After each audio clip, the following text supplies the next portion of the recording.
for our family, our friends, our people and for our nation. आइए हम यिर्मयाह की तरह अपने परिवार के लिए, अपने दोस्तों के लिए, अपने लोगों के लिए और अपने देश के लिए प्रार्थना करें। यिर्मयाह अपने 8वें अध्याय और उसकी 22वीं आयत में बड़े दुख के साथ कुछ लिख रहा है। एक प्रार्थना परमेश्वर से कर रहा है, कुछ सवाल कर रहा है और लिखा है, क्या गिलाद देश में कुछ बलसान की औषधि नहीं? क्या उसमें कोई वैद्य नहीं? यदि है तो मेरे लोगों के घाव क्यों चंगे नहीं हुए? यिर्मयाह यहां पर अपने लोगों के लिए चिंतित है, परेशान है, दुखी है। क्यों? क्योंकि उसके लोग परेशान हैं, उसके लोग तकलीफ में हैं, उसके लोग बीमारी में हैं, उसके लोगों की हालत अच्छी नहीं है। Now Jeremiah is very concerned about his people. यिर्मयाह अपने लोगों के लिए बहुत ज़्यादा कंसर्न है। क्यों? क्योंकि उसके लोग अब ठीक नहीं हैं, उसके लोग सेहत में नहीं है, बीमार है, तकलीफ में है, हालत खराब है, पैसे नहीं है, लोग नीचा दिखा रहे, परेशानियां हैं, घर में बर्बादी सा माहौल हो गया है।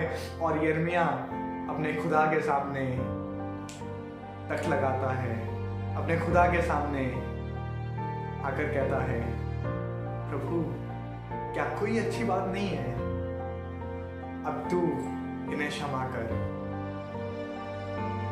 हुआ यूं था, वहां के लोगों ने अपने लिए मूर्तें बना ली थी और कई बार मूर्तियां सिर्फ दीवार पर नहीं होती।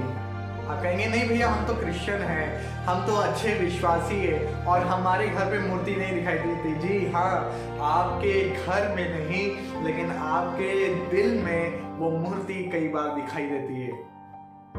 आपका मैं आपकी वो मूर्ति हो सकती है, आपका घमंड आपकी वो मूर्ति हो सकती है, आपका ऐंठ जाना आपकी वो मूर्ति हो सकती है, आपका झूठ आपकी वो मूर्ति है, आपका फरेब करना आपकी वो मूर्ति है, किसी के विरुद्ध झूठी बात कह देना आपकी वो मूर्ति है, अपने मन में किसी के प्रति बुरा रखना आपकी वो मूर्ति है। और लिखा हुआ है कि वो लोगों ने अपने लिए मूर्तें बना ली थी और परमेश्वर उनसे नाराज था।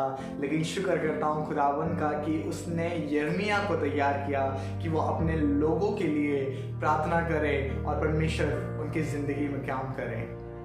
सुनिए, मैं और आप अपनी जिंदगी में मूर्तियां बनाकर रुक जाते हैं, अटक जाते हैं और बाइबल कहती है हम तो वो पानी के समान है जो भूमि पर गिराया जाता है और फिर उठाया जा नहीं सकता।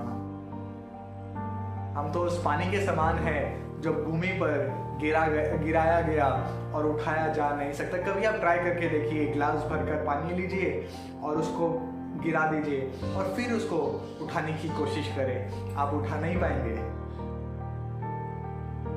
अगर ये बात यही खत्म हो जाती तो मेरे लिए और आपके लिए बड़े दुख की बात होती। लेकिन लिखा हुआ है, तो भी यहोवा प्राण नहीं लेता पर ऐसी युक्ति बनाता है कि निकाला हुआ ना रहे। और आज मेरा परमेश्वर, आज आपका परमेश्वर आपके पास इसीलिए आया है कि वो आपको बता सके कि अपने घर से, अपने मन से, अपने दिल से सारी मूर्तें जो तुम्हारे और मेरे बीच में आती है दीवार बनकर, जो तुम्हें और मुझे दूर करने की कोशिश करती है, उन सारी मूर्तों को तोड़ो और फिर एक बार मैं तुम्हें अपने गले से लगाऊंगा। आप कहेंगे भैया हमारे पास कोई नहीं है हमारी चिंता करने वाला, हमारी देखभाल करने वाला, हमारे बारे में पूछने वाला। सब मुझे नीचा दिखाते हैं, सब मुझे पीछे कर देते हैं और सब मेरा तिरस्कार करते हैं। मेरी ज़िंदगी में कोई अच्छी बात नहीं होती। मेरी सास मुझे गलत बातें कहती है, मेरी बहू मुझे दुख देती है, मेरा बेटा मेरी बातें नहीं सुनता, मेरे बच्चे मेरी बातें नहीं सुनते, सब मुझे तुच्छ जानते हैं, मुझे नीचा दिखाते हैं और मेरे साथ खड़े रहने वाला कोई नहीं है, मुझे गालियां देते हैं, मेरे विरुद्ध बातें करते हैं और शायद मैंने अपनी ज़िंदगी में कई फैसले गलत लिए हैं और उसके कारण मैं अपनी ज़िंदगी को आज परेशानियों में जूझता हुआ देख रहा हूँ। आसमान का परमेश्वर आपसे कह रहा है कि ऐ मेरे बेटे, ऐ मेरी बेटी, मैं तेरे घाव को चंगा करूंगा। यिर्मयाह 30वां अध्याय और उसकी 17वीं आयत, मैं तेरा इलाज करके तेरे घाव को चंगा करूंगा, यहोवा की यह वाणी है, क्योंकि तेरा नाम ठुकराई हुई पड़ा है, वह तो सय्योन है, उसकी चिंता कौन करता है।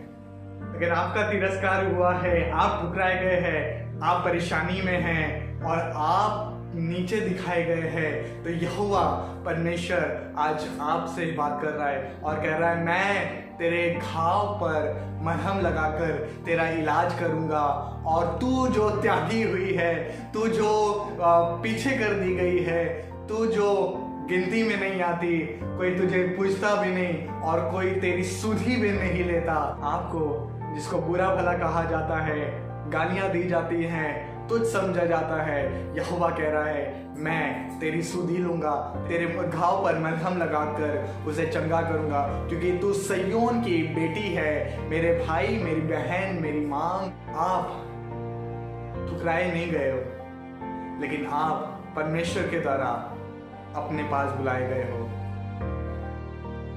सुनिए, हमने शुरू किया था और यिर्मयाह को देखा था। यिर्मयाह बड़ा चिंतित होकर कह रहा है कि क्या गिलाद की कोई अच्छी औषधि नहीं है। यीशु मसीह आया और उसने कहा मैं ही गिलाद की अच्छी औषधि हूँ, और वो यीशु मसीह का लहू जो सारी परेशानियों से, वो यीशु मसीह का लहू जो सारे घाव पर, वो यीशु मसीह का लहू जो सारी चिंताओं पर लगाया जाए और वो नासूर जख्मों को भी चंगा करने की सामर्थ रखता है। उस यीशु के लहू को आज आपके घाव पर लगा देता हूं और उस यीशु के लहू को आज आपके घर पर, आपके परिवार पर, आपके लोगों पर लगा देता हूं। और मेरे दिल की दुआ है कि आप अपने परिवार के लिए, अपने लोगों के लिए, अपने जनों के लिए ये प्रार्थना करें और कहे वो यीशु का लहू जो खुद गिलाद की अच्छी औषधि है, अपने बच्चों पर, अपने परिवार पर, अपने लोगों पर, अपने देश पर मांग लेते हैं और उस यीशु के लहू को अपने ऊपर लगा लेते हैं और विश्वास करते हैं कि सारे घाव जो नासूर है, सारी परेशानियां जो ठीक नहीं की जा सकती, अब वो परेशानियां, वो घाव चंगे हो गए। क्यों? क्योंकि वो गिलाद की अच्छी औषधि खुद यीशु मसीह मेरे और आपके लिए बनकर आया है। और सवाल का जवाब ये है कि हाँ, आज मेरे पास एक अच्छी औषधि है, आज मेरे पास एक अच्छी दवाई है। Yes, I have a best medicine, and that medicine is the blood of Jesus। और वो दवाई कुछ और नहीं लेकिन यीशु मसीह का लहू है। वो यीशु के लहू को ले लें और वो आपको सारे घाव, आपके सारे घाव को चंगा करेगा। आपको याद है जब मिस्र में 10 विपत्तियां आई थी और उसमें से एक विपत्ति थी मरी का फैलना, और बाइबल बताती है जब रात के समय वो मौत का फरिश्ता लोगों के घर जाया करता था तो पहलोठों को मार दिया करता था, लेकिन तब उस समय एक वैक्सीनेशन निकला, एक वैक्सीन निकली, एक दवाई निकली और वो था मेमने का लहू। जी हाँ, वो गिलाद की अच्छी औषधि अर्थात यीशु मसीह का लहू जिस किसी के दरवाजे पर दिखाई देगा, जिस किसी के घर पर दिखाई देगा, जिस किसी के जीवन में दिखाई देगा, वो मौत का फरिश्ता उन लोगों को, उस घर को लांग कर चला जाएगा और वो बचाए जाएंगे। आज मेरे दिल की दुआ है कि आपके घर में, आपके परिवार में, आपके लोगों में ये गिलाद की अच्छी औषधि दिखाई दे और आपके ऊपर से सारे मौत के फरिश्ते लांग कर चले जाए, छोड़ कर चले जाए और आपके सारे घाव को यहोवा चंगा करें। आपके घाव को यीशु मसीह चंगा करे, कि वो वायदा करता है कि मैं तेरे घाव को मलहम लगाकर चंगा करूंगा। तू जो ठुकराई हुई ठहरी है, तुझे किसी ने पूजा नहीं, तू तिरस्कार की गई है, तेरा कोई नहीं, लेकिन मैं यहोवा परमेश्वर आसमान और जमीन को बनाने वाला तेरी सुधि लेता हूं, और जितने घाव तेरे अपनों ने तुझे दिए हैं वो घाव को भी मैं चंगा करूंगा। तू सिर्फ इतना कर मेरे बेटे, तू सिर्फ इतना कर मेरे भाई, मेरी बहन, मेरी माँ, मेरे बच्चों, सिर्फ इतना करो कि अपने मन में से वो मूर्तियां जो आपने बना रखी है, किसी के विरुद्ध बुरी बात, झूठ, फरेब, नशा, किसी की बात जो बुरी लग गई और वो आपके मन में है, ठेस लगी है और आप चाह कर भी माफ नहीं कर पा रहे हैं, आइए आज दुआ करें और उस मूर्तियों को तोड़ें, उस मूर्तियों को अपने अंदर से निकालें और यीशु मसीह आपके घाव को चंगा करेगा। आइए दुआ करें। यीशु मसीह इस समय स्क्रीन पर जो भी मेरा भाई, मेरी बहन, मेरी माँ देख रही है, देख रहे हैं, चाहते हैं परमेश्वर ये जो मेरे साथ प्रार्थना कर रहे हैं, इनकी प्रार्थना को तू सुन।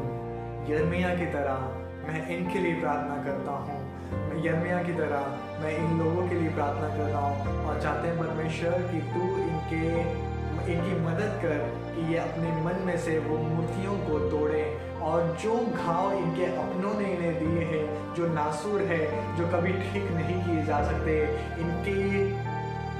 इनके हिसाब से, इनके सोच से वो कभी ठीक नहीं किए जा सकते, उसे कभी भरा नहीं जा सकता। आसमान के परमेश्वर आज तेरे लहू को उस पर लगाते हैं और चाहते हैं परमेश्वर हर नासूर घाव भी भर दिए जाए, चंगे कर दिए जाए, और वो लहू इनकी ज़िंदगियों में, इनके परिवार में, इनके लोगों में, इनके बच्चों में, इनके माँ बाप में, इनके बिजनेस में, इनकी हालात में सब पर लगा देते हैं, और वो यीशु मसीह का लहू जो आज भी ज़िंदगी देता है, नजात देता है, जो चंगाई देता है, इनके ऊपर लगा देते हैं और विश्वास करते हैं खुदावन कि आपने इनकी मदद की कि अपनी ज़िंदगी में से सारी मूर्तियों को निकालें, तोड़ें और अपने आप को तेरे हाथों में सौंपें, और तू इनके घाव को मलहम लगाकर चंगा करें। आप ऐसा कर रहे हैं इसलिए धन्यवाद करते हैं, यीशु नासरी के नाम में मांगते हैं, आमीन। Thank you so much for watching this video. Please do like, subscribe, comment our channel. और आप हमारे Facebook पेज जीसस शाइन पर भी विजिट कर सकते हैं। प्लीज़ लाइक करें, सब्सक्राइब करें, और अगर आपने बरकत पाई है तो किसी और के साथ शेयर करें। May the Lord bless you.